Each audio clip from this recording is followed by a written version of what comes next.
What's up, man? How you doing? What are your tags for your car? They're in the... Probably at the house. Huh? They're probably at the house. Probably? Yeah. Is this your car? Yes, sir. Yeah? And you see your driver's license and the registration. My license is in my... I'm sorry? My license is in my bag. Okay. Can I grab it? Yeah.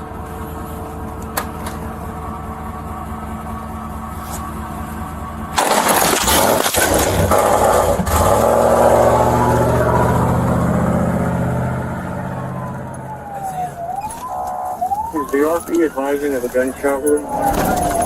They're advising that they're bleeding from the head. What directions? Keep going straight. They did say that they were shot. Unknown about a GSW at this point. Right here, right here.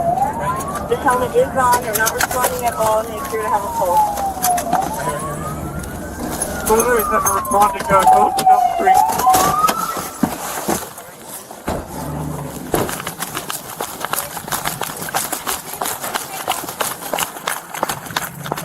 Isaiah! Hey. Isaiah! Can you hear us, brother? Can you hear me? Isaiah, can you hear Can you us? hear us? Hey, listen to me. Can you hear me? We didn't No. We heard the shot and I was working right there in my house in a black truck with a blue car. You guys don't have your camera?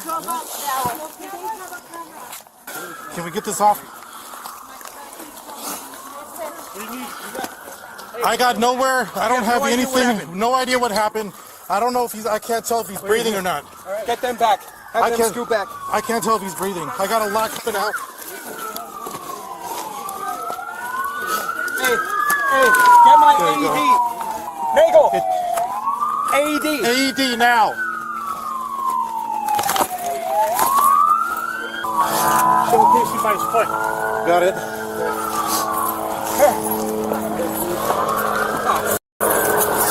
Give me somebody to hold his head. Yes, he looks to the face. Officers' body cams abruptly cut as 32-year-old Deputy Isaiah Cordero would later be pronounced dead, sparking a massive manhunt for his killer. Investigators cross-referenced Officer Cordero's body cam footage with flock cameras in the area and positively identified the murderer as 44-year-old William McKay, who had ties to an outlaw biker gang based out of Southern California, as well as a violent criminal history. Our CHP, he stabbed their dog about a year ago. Officers circulated a description of McKay and his vehicle, and less than 2 hours later, an off-duty officer spotted him traveling south on the 15. Now's the time. If we're gonna pit him, we gotta pit him. Chris, are the spikes coming from the shoulder or center divider? Shoulder, we can't get to the center. It's just the car pulling. I'm gonna move up and cut this Alright, dude off. please are approximately 55, still no traffic, number 1 and 2 lanes. All units be advised there is going to be heavy traffic approaching you. Bearcat coming up behind you guys. Traffic approximately a half a mile, still eastbound, number 3 lanes, please are approximately 55. Keep an eye out for spikes. I don't see anybody. I don't see any. I think he said Golden West. We're up. That's past traffic. That's going to be approaching heavy traffic, Speeds are approximately 50, number 3 lane. Let that Bearcat up front. Stop 6 at Golden Destination. Over, watch your right or left. Officers are deployed. You see sticks? I don't see him. I don't see him. Lane. There's a guy, he's coming up to him. What did he say? He's coming up to the spikes. Okay, the vehicle just went over the spikes. Spikes are clear, vehicle still. Number 1 lane, speeds are approximately 25. McGuire, get behind Shane. Guys behind us, make room for the Bearcat. Okay, the vehicle has flat tires to the rear. The vehicle is approximately going 40 miles an hour, number 1 lane. McGuire, fall back to number 2. K9 44, the front 2 are deflated, successful spikes. Can you guys in the slow lane move left? Bearcat's trying to get through.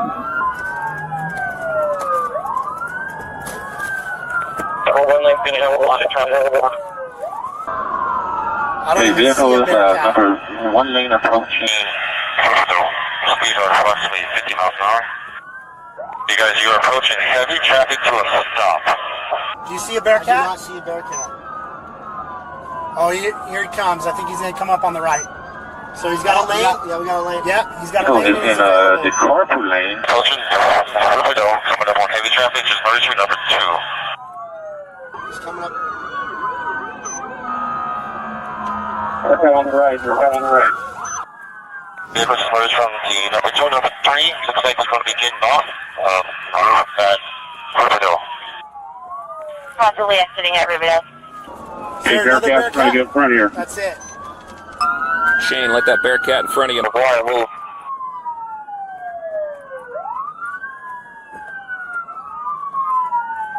Watch the FedEx truck. Got it. They're all stopped on the left-hand side. Got it. That's right on A. Right. We call it north on Riverville. A bridge number 2 lane. Northbound Riverdale over the bridge, number 2 lane.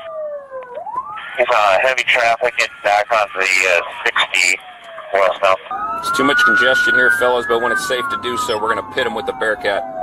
Freeway, real heavy traffic. He's going to be entering on the heavy traffic along the shoulder of the on-ramp. This is going to clear up. Okay. Because they're stopping them. They're going to be holding them up here.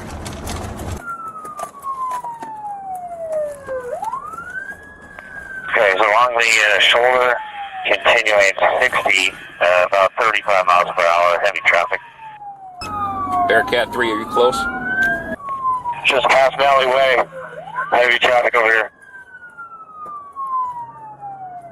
Copy.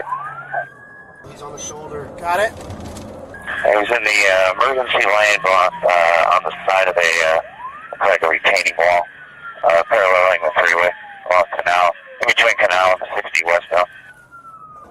He's circling this area. This is where it happened. Crossing over Pacific, approaching Valley. Or if he's got friendlies here, or... And still right shoulder of the freeway, 30 miles per hour, heavy traffic. Going to be going over Pacific here. Next exit is going to be Valley Way in about a half mile. Can't make it back in the house. No, if he foot bails to a house, based on the totality of the circumstances, we gotta stop him from doing that. 2 lane now, in between a couple lanes, about 40 miles per hour, and traffic's opened up a little bit. The trailing units start braking traffic in anticipation of a pit coming soon. Stand by for a pit. Approaching Pyrite and Granite Hill. The Pyrite exit here. Looks like there is some smoking coming out of the rear tire. Just lost it. The driver's side rear tire.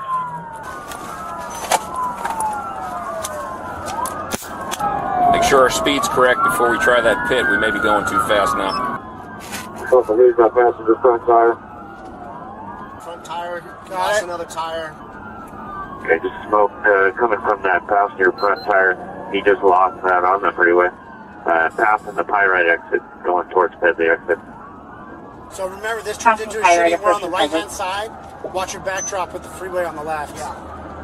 We've got this concrete barrier, so it's a good backdrop, but keep your shots low if needed. Over the bridge at Pyrite, number 1 lane, about 50 miles per hour, and light traffic. So he's got rear left, rear passenger tires good, and it looks like the front driver's side tires are about to go. About 50 miles per hour, moving into the number 3 lane now, light traffic. This dude is a danger to all these poor people up here ahead. He's armed. Everyone, looks like you have light traffic all the way up to the 60. In between the carpool and the number 1 lane, light traffic. Starting to slow down a little bit. Yeah. 50. It looks like number 2 lane, speeds are about 50 still, and light traffic. Romero and Ennis, you guys try to stay on the right side of the Bearcat. Dave, myself, and Segura will stay on the left side. About 60 miles per hour, and very light traffic. And they got the other side of the freeway shut down traffic. Dude, how much longer can that truck go on? It's the tires. Just need one more tire. It's got the left side still. Our main pursuit effort consists of about 7 units plus canines at Bearcat. A few cars that entered the freeway at this on-ramp, but other than that, no traffic be westbound, number 2 lane, about 50 miles per hour. If he falls into pit speed, we can pit him on this off-ramp if it's possible. It's like entering the 15 off-ramp. I'll advise north or south here in a second. He's going 15 south. All right. 15 south. It's So better he's than going to take 15 it north. south now. Gravity Ridge. Looks like his brake lights are on the off-ramp. He's on the bridge right now. Brake lights are on, slowing down. About 10 miles per hour right now. Hit it successful? No, he's still going. Entering onto the I-15 south here, about 35 miles per hour. Got a pit, 10 pit. Looks like he's all the way down to the carpool lane now, about 30 miles per hour. We're doing another pit, and he's going to spin over here, Brian, so heads Where's the up. drop? I got you. You can go right into us. I got you. You just watch it. Be careful bunching up, fellas. Careful bunching up, because if he TCs, We don't want a TC. Spin right into us. I got you. We're going to have a little warning. I got good Copy, brakes. passing under Cantu, approaching Lemonade. his rims are disintegrated. Should terminate pretty soon. Hey, Patrol Black and Whites, I need you guys to fall out. And if we could block those exits off of 6th, then Lime and I just, it is headed that way. If he's down the rim, so we can block all that traffic entering the freeway. Carpool lane about 40 miles per hour now. Wallace McFadden, we got about 70 black and whites in this thing. I want 2 waves. I want a primary pursuit package backed up by the second wave of ES units. I've got about 7 or 8 with me, and that's plenty right now. And then you guys just support us by running interference behind us. Only ES units authorized into pursuit. Only ES units authorized into pursuit. You got Black it. and whites drop out. Black and whites drop out. We have a secondary ES pursuit package behind the initial.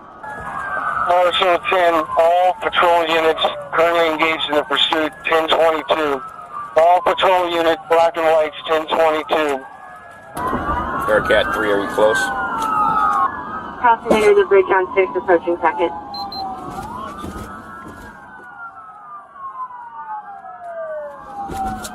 Just hit the center divider, smoke coming out of the tail end here. Secondary pursuit package, get ready to bail over that wall if he runs.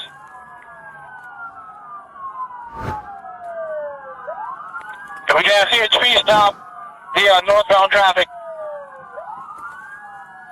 Where's he at? Where's he at? No, he's still moving. A lot of night. Just a pit maneuver. The truck is still going southbound very slow. Speeds through the center divider, moving all the way over to the right hand side. About 15 miles per hour.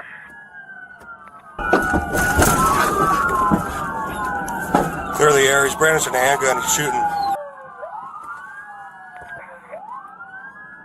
Brandishing and shooting a handgun. Get ready, buddy. Get ready. Just TC right under the bridge. Here we go. Under the bridge.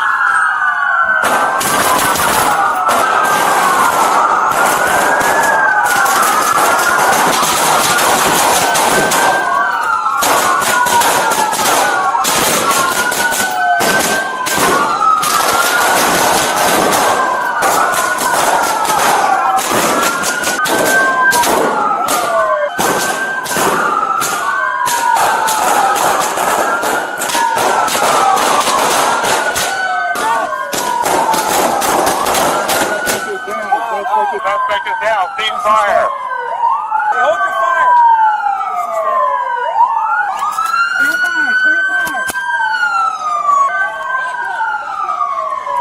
Back it up. Back it up. Back. Hold right here. Good. Back up. Back up. Watch your cover.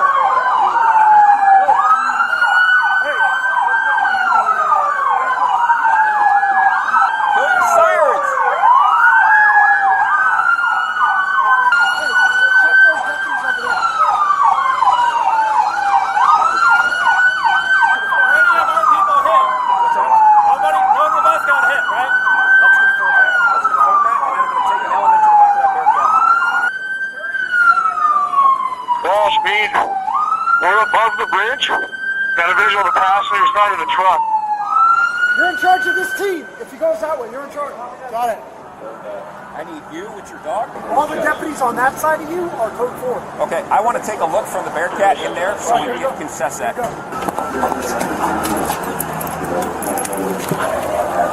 Here, over here. Carl, were you a shooter? No. Okay. Take his. You engaged? Yes. Hey, Brett, you engaged? All right, get over here. Take over and point. All right, you two, go to that tower.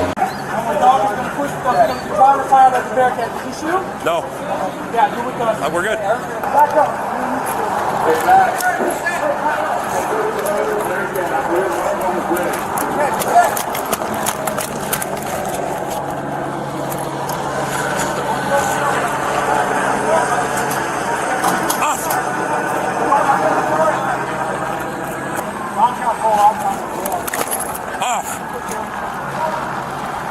I've got good odds on him. That hazard. He is definitely injured. No movement.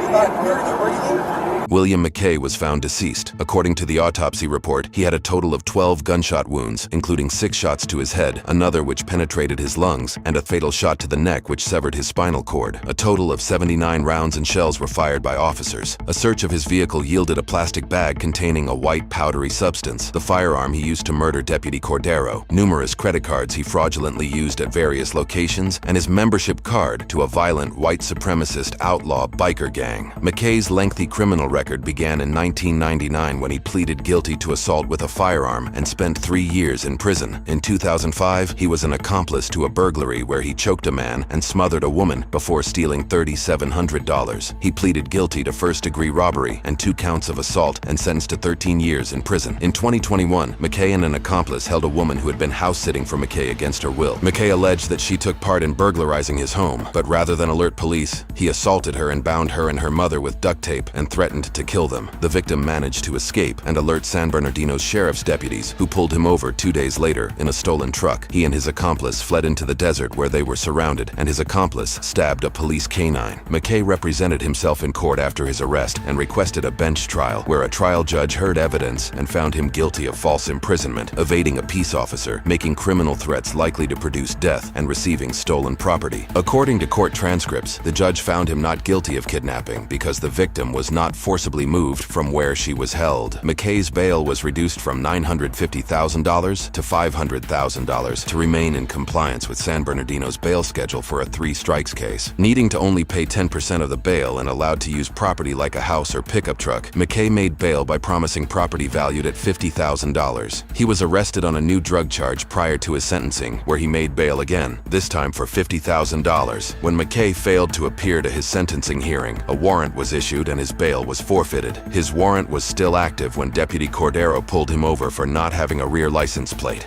Investigators interviewed an associate of McKay who told them that he did not want to go back to prison. 1 week after his murder, Deputy Cordero was laid to rest and a memorial service was conducted in his honor. Our son is gone. We hurt so much. My dearest Isaiah, you were taken too soon. And we do not know how we are supposed to carry on without you. Deputy Isaiah Cordero, ID number 5662, end of watch December 29, 2022. Motor 38, Deputy Isaiah Cordero. Rest in peace, we have it from here.